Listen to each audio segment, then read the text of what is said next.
There is a community in southwestern Louisiana whose DNA does not match a single story they ever told about themselves. Not one story, not even close. And the story it does match, the one underneath all the others, is the one they spent 200 years making sure no one would find. A strip of land in western Louisiana. Pine forest and bayou. No law on either side. That is where they ended up.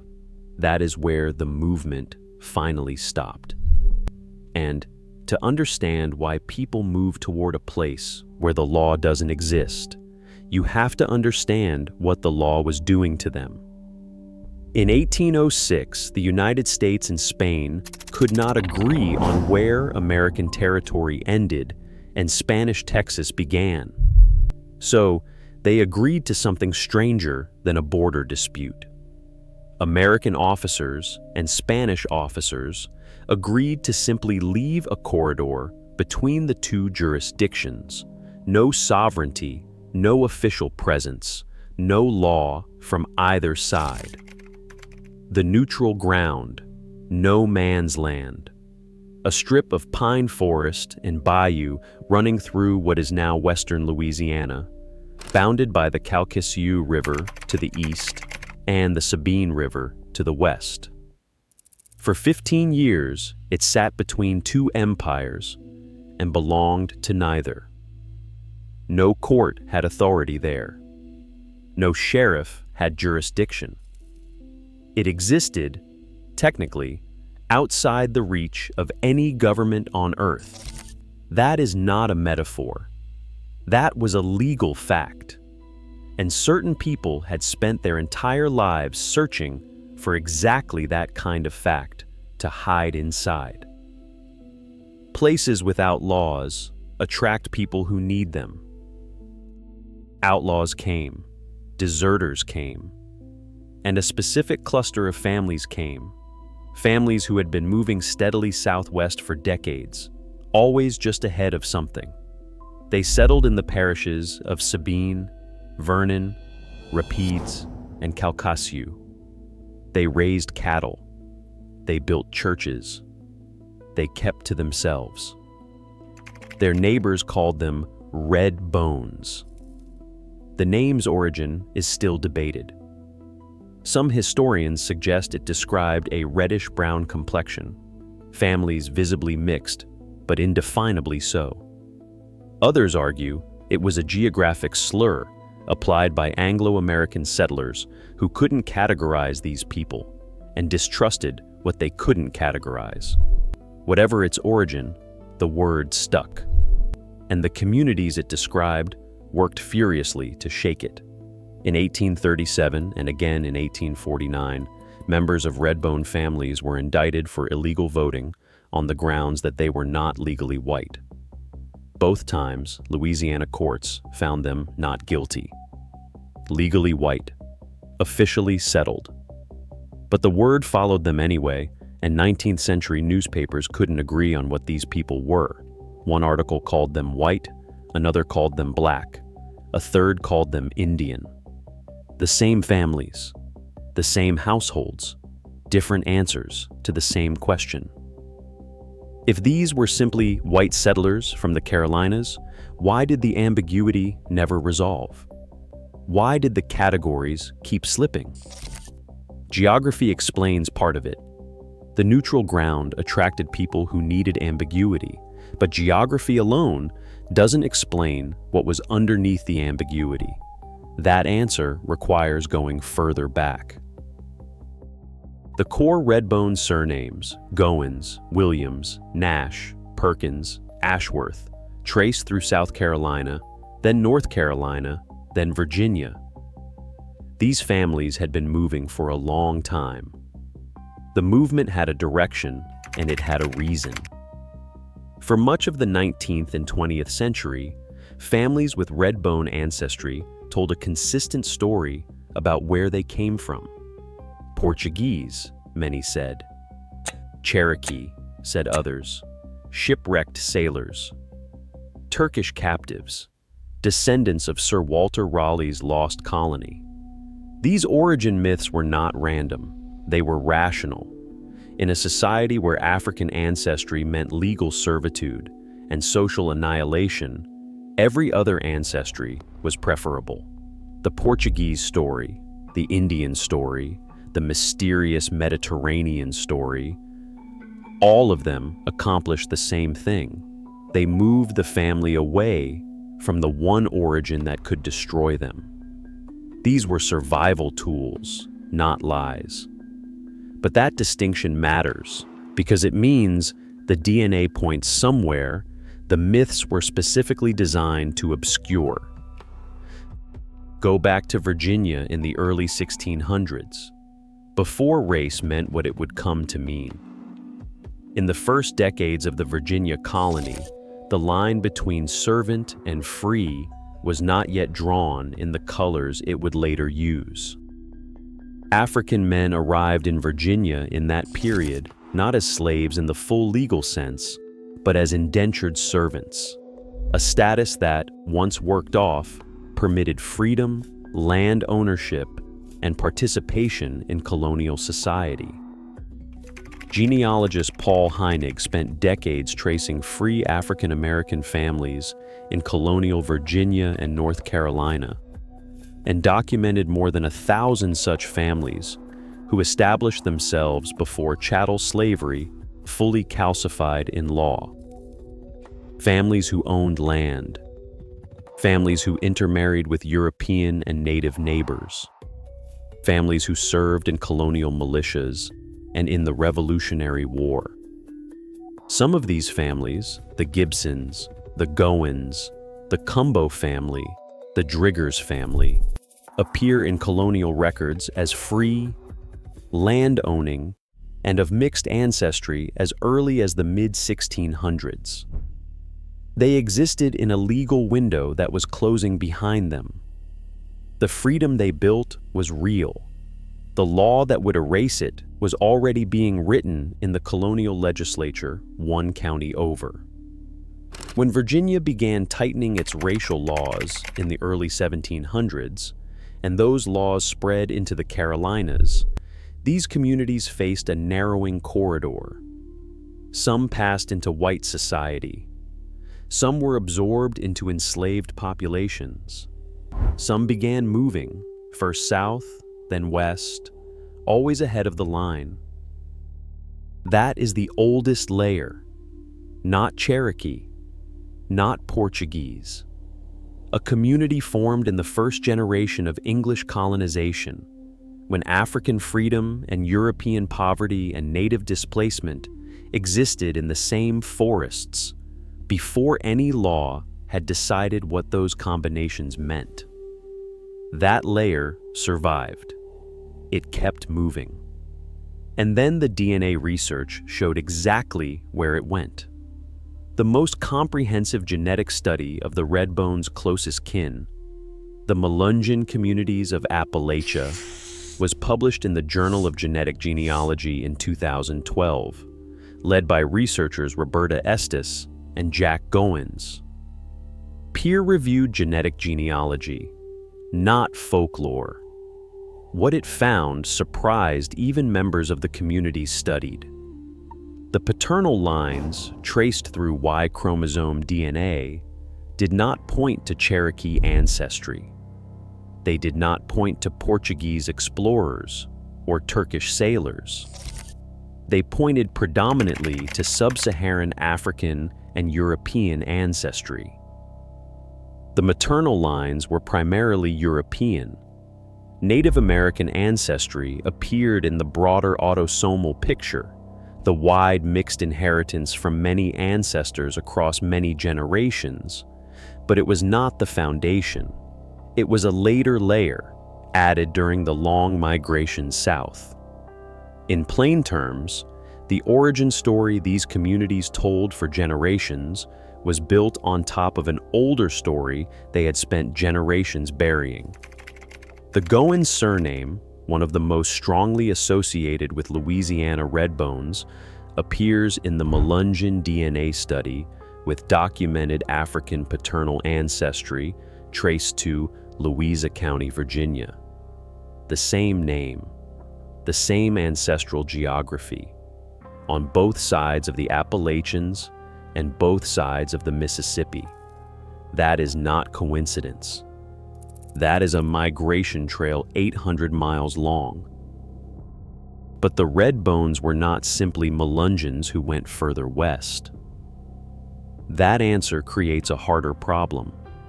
By the time these families reached Louisiana, they had incorporated additional ancestry from native populations across the Southeast, from Scots-Irish settlers of the upland South, from French Creole Louisiana itself. Each generation of movement added another layer. The question is not just what they were made of. The question is why the movement never stopped. The hardening of American racial law was not gradual. It was reactive. As the slave economy expanded and fears of rebellion intensified, Southern legislatures began systematically closing the legal spaces that free mixed ancestry families had occupied for generations. Free people of color lost the right to vote in state after state. They lost the right to testify in court against white citizens. They faced targeted taxes designed to make their presence economically untenable. In some states, free black residents were given deadlines: leave or be re-enslaved. Families that had been legally gray for generations suddenly found themselves on the wrong side of a line that had moved without warning. The neutral ground was not a random destination. It was the logical end of a long retreat, a place where American law, quite literally, did not apply. From 1806 to 1821, this strip of land sat outside both jurisdictions. And the families who arrived there had already spent generations learning to present themselves as whatever the current law would accept. They were skilled at ambiguity. They had European surnames. They had complexions that could be argued. They had origin stories ready. They had practice. The Redbone community was not a fixed thing. It was a zone, a biological and cultural overlap where the categories kept failing. The 10 Mile Creek settlement in Rapides and Allen parishes was one of the oldest concentrations, with families appearing in early Louisiana territorial documents as free persons of color under the French-derived tripartite racial system. Louisiana maintained, long after the rest of the South had collapsed into a strict black and white binary. Further west, in Vernon and Sabine parishes along the Texas border, communities had more sustained contact with the Caddo and Coushatta peoples of the region, and genealogical research suggests this is where the Native American ancestry most significantly entered the genetic picture. Across the Sabine River in Jefferson County, Texas, historical records identify one of the largest cattle ranchers of the early 19th century as a Redbone of mixed white, black, and Indian ancestry. Research suggests that 86% of early cattle raisers in the Texas-Louisiana border region came directly from Louisiana, Mississippi, or Alabama. Hidden within those numbers were genealogies no single census box could hold, and nowhere did the categories fail more completely than in the one claim these families made most loudly and most consistently. They were Indian people. That was the story told in courtrooms, to census takers, across kitchen tables, and across generations. Sometimes Cherokee, sometimes a vague native blood that explained the cheekbones and the complexion, sometimes folded into a Spanish or Portuguese story that arrived at the same place through a different door. The DNA does not support this as the primary origin. The direct paternal lines were African and European, not primarily Native American. The native ancestry that appears in autosomal testing entered these lineages later, during the migration south, and sits as a secondary layer on top of an older African-European foundation. The Indian story was not invented from nothing. These families did have native neighbors, did intermarry with native communities during their long movements, and that ancestry is real. But it was not the root, it was the cover. And here is the part that every simple version of this story misses entirely. The myth was not a lie. It was a rational response to an irrational system. These families understood, at some level, that their actual origin, free African Americans who had built communities before slavery fully calcified in Virginia law, was the most dangerous truth they possessed. The Indian story was chosen because it was the one story that might save them. The Portuguese story, the Cherokee story, the mysterious Mediterranean story. All of them were doors leading away from the door that led to destruction. The evidence confirmed the strategy worked. Then it showed exactly what that strategy cost across generations. Historian Tim Hashaw and others have suggested that many of the founding families of these communities trace directly to the first Africans to arrive in English Virginia between 1619 and 1640, people who came before the full legal architecture of chattel slavery existed, who worked off indentures, acquired land, and raised families who were free for 2 and sometimes 3 generations before the law erased that freedom. If that research holds, the Redbones are not primarily an Indian community that absorbed African and European ancestry. They are some of the oldest free African American families in North America. People whose ancestors were free before the word slave had fully attached to the word African in American law, who spent the next 2 centuries moving west to stay ahead of the law that was coming for them, who finally stopped in a strip of land between 2 countries, in parishes that flood in summer and freeze in winter, in communities so insular that their genetic signals preserved a mixture that everywhere else had been systematically flattened. Most people stop here. They should not. The labels slid off. The court cases were won. The census boxes shifted, and the community that formed in those piney woods, the cattle traditions, the social networks, the fierce resistance to classification was real, and it mattered deeply to the people who built it.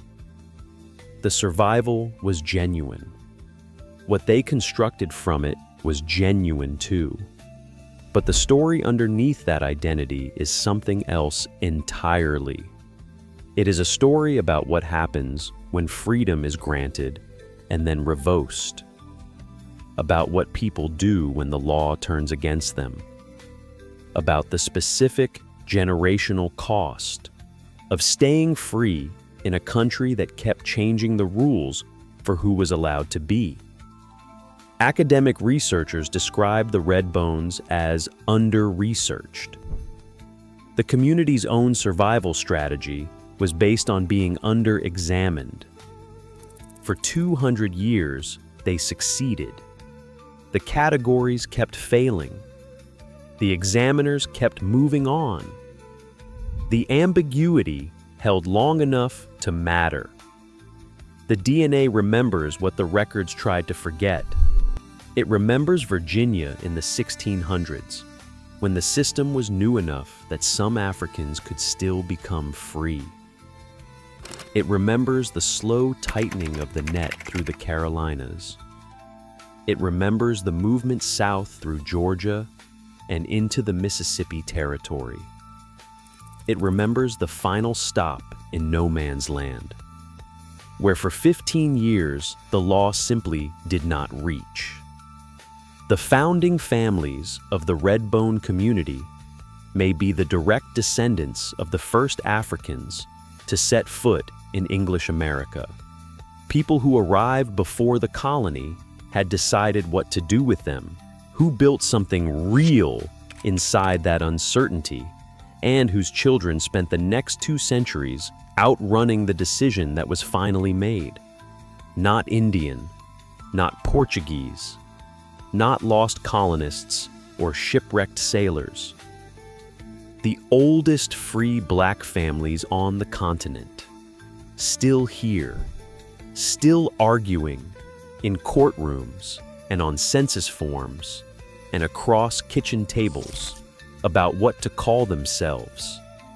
The bones were always there, hidden inside the surnames and the census boxes and the courtroom verdicts. The DNA just finally read them.